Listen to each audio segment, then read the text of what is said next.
জাতিসংঘের সহকারী মহাসচিব অস্কার ফার্নান্দেজ তারাঙ্কোর মধ্যস্থতায় দ্বিতীয় দফা সংলাপে বসেছেন আওয়ামী লীগ ও বিএনপির সিনিয়র নেতারা। গুলশানে ইউএনডিপির একটি প্রকল্প অফিসে এই বৈঠক হয়। নীলাদ্রি শেখরের রিপোর্ট।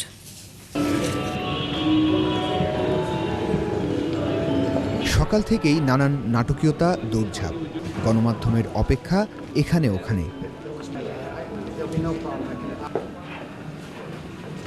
রাজনৈতিক সংকট সমাধানে বাংলাদেশ সফররত জাতিসংঘের সহকারী মহাসচিবের নানান তৎপরতাও।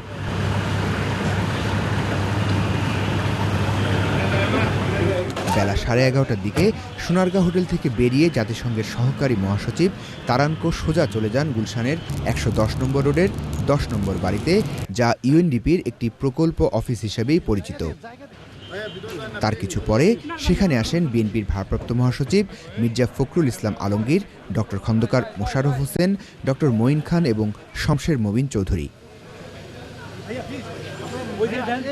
ঠিক একই সময়ে প্রধানমন্ত্রীর উপদেষ্টা গওহর রিজভীর গুলশানের বাসায় এক হন আওয়ামী লীগের সাধারণ সম্পাদক সৈয়দ আশরাফুল ইসলাম, আমির হোসেন আমু এবং তোফায়েল আহমেদ।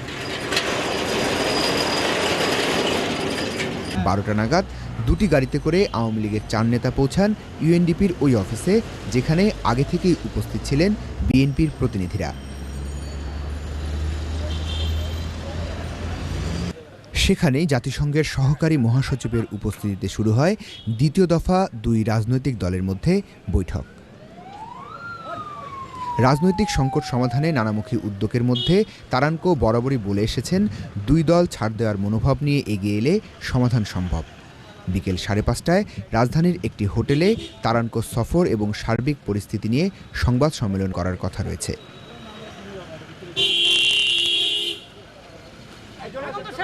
Niladri Shekhar, channel I, Dhaka.